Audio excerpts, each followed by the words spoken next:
Мобильді аударымдарды тексеру заңсыз кәсіпкерлікті көлеңкеден шығаруға бағытталған. Кейбір кәсіпкерлер сатылған тауарлар мен қызметтер үшін төлемді мобильді аударымдар арқылы алады. Алайда бұл аударымдар кассалық аппараттарды, пост терминалдарды және QR кодтарды қолданбай жүргізіледі. Соған сәйкес чектер берілмейді және тұтынушылардың құқықтары бұзылады.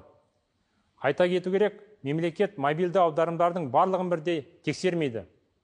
Түрлі тұлғалардан 3 ай қатарынан ай сайын 100 немесе одан да көп мобильді аударымдар алған тұлғалар ғана тексеруге жатады. Яғни, кәсіпкерліктің белгілері байқалған жағдайда тексеру жүргізіледі.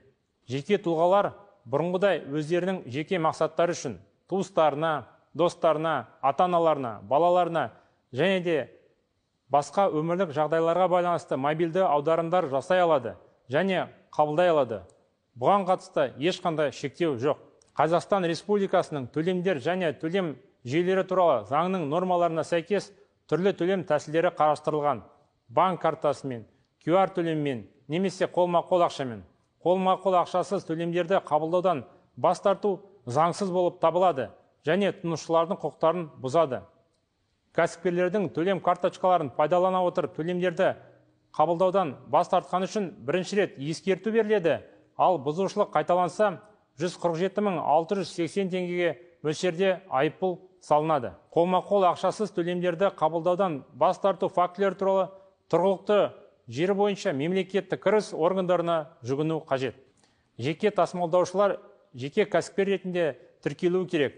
Мұны салық бизнес, егов мобайл, мобильді қосымшалары және кейбір екінші деңгейдегі банктердің қосымшалары арқылы жасауға болады. Бұл ретте қолма-қол ақшасыз төлемдерді қабылдау үшін онлайн режимде кәсіпкерлік банк шотын ашуға болады. Онда көрсетілген қызметтер үшін төлемдер алынады. Ол үшін сізге тек смартфон қажет. Кассалық аппараттар мен пост терминалдарды алып жүрудің қажеті жоқ. Қазіргі таңда салық міндеттемелерін адал орындау әлде қайда тиімді. Бүгінде бизнес жүргізуге және оны дамытуға қолайлы жағдай жасалған. Салық режимдерінің тәртібі жеңілдетілді. Салық ставкалары кәсіпкерлік түріне байланысты тек 1%-дан 4%-ды құрайды. Егер мұндай жағдайда кәсіпкер мобильді аударымдар қабылдаса, онда ол қазірдің өзінде көлеңкеде қалып, салық бақылауына түседі. Бұл ретте мобильді аударымдарды тексеру адал салық төлеушілерге әсер етпейді. Осылайша, барлық салық төлеушілер тең жағдайда табыс бойынша салық төлейтін әділдік және міндетті салық салу принциптер жүзеге асырылады.